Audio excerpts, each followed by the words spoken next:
and great to be a part of. We basically ran a business, simulations, and we had quarters and just the whole nine. The thing about that one experiment that sort of set the stage for the entire bold experience that I had was that I was able to witness myself in action. I realized I noticed a lot of the flaws that I normally make in groups, even student groups, just of my my own leadership personality, and it was really more of a wake-up call for me. Personally, I have had excellent experiences with my mentors.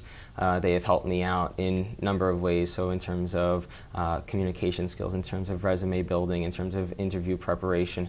So I saw that all of the good that my mentors have done for me, and I wanted to come up with a way that I could give back to the younger class in the Bold Leadership Certificate program.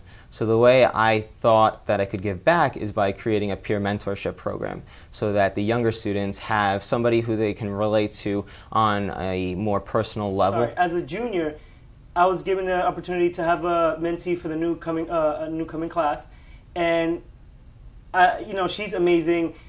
We teamed up. I kind of already knew her beforehand, but through the mentorship program, sort of peer mentorship program, I was able to not only learn more about her, but I was able to help her out. My mentee, her name is Jackie, and I was able to help Jackie with internships, maybe get her some applications, some advice, and it's very fulfilling to just see her succeed through Bold and outside through Cornell. I just saw her actually a couple days ago, and she was telling me how she got an internship in the city with Showtime, and she was so excited. And that to know that I was able to help her in some way definitely brings some kind of gratification to me.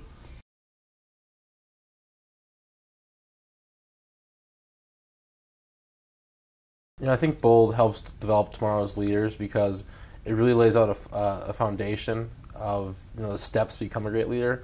Often people emphasize leadership. I like for you to lead this organization, lead this group, lead this team, but really you don't often talk about the steps to get there and what kind of qualities and skills your followers are looking for. So I think laying that out, it helps both in college and definitely in the real world when you're given that opportunity. You know what to do, how to run with it. And I think the Bold program is essential for developing tomorrow's leader because it really brings together a group of diverse people who really get the opportunity to work together. There's that sense of personal awareness as well as learning about other people's different leadership styles to not only enhance but to make your leadership styles better. It's really taught us how to collaborate and work together as a team, and I think that's definitely really important for being a leader of the future. For me, leadership is like learning another language. If you don't practice and you don't immerse into it, you definitely can't learn it as well. If you're a very, very talented leader, but you don't practice it, you don't learn about different leadership styles, you might not be able to actually utilize your leadership potential as much as you can. And on the other hand, if you are not this talented student, if you're not an innate leader, but you learn about leadership and about different leadership styles, then you are going to be able to use leadership to your best interest and with highest potential. So I definitely think that having a program like this in colleges, in Cornell, this is the leadership program, is going to educate students and help them develop their leadership potential to their fullest extent.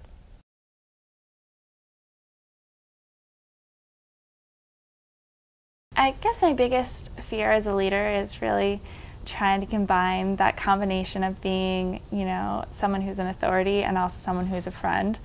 I think striking that balance seems like it can be tricky because I've been under leaders who are too extreme on both sides. I've had the experience of leaders where just no one respects them because they're just so nice and I know personally I tend to be really too nice to people, so I'm always kind of nervous that I'll fall into that kind of trap as a leader where you're so concerned about making everybody happy that you're really not pushing to be a leader enough.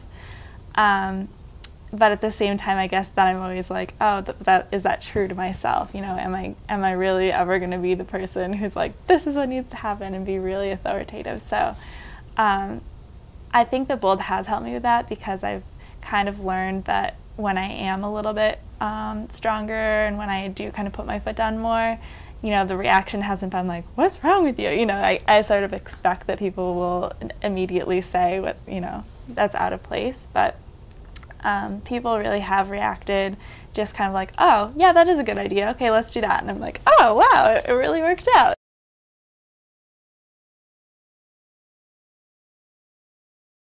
I think a good leader must be able to have a vision for the future.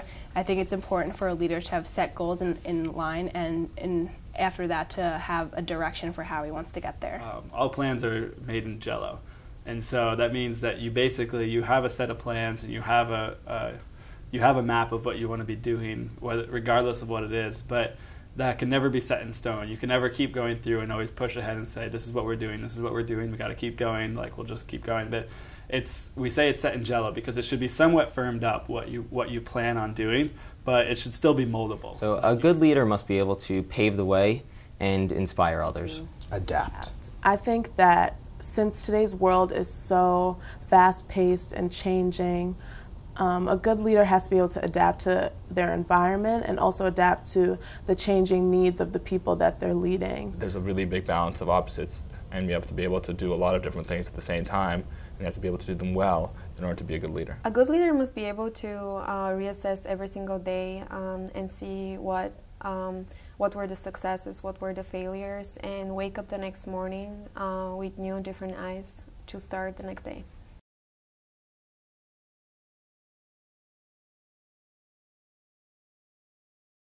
The most important gift that I've attained through being in Bold is the people that I have met.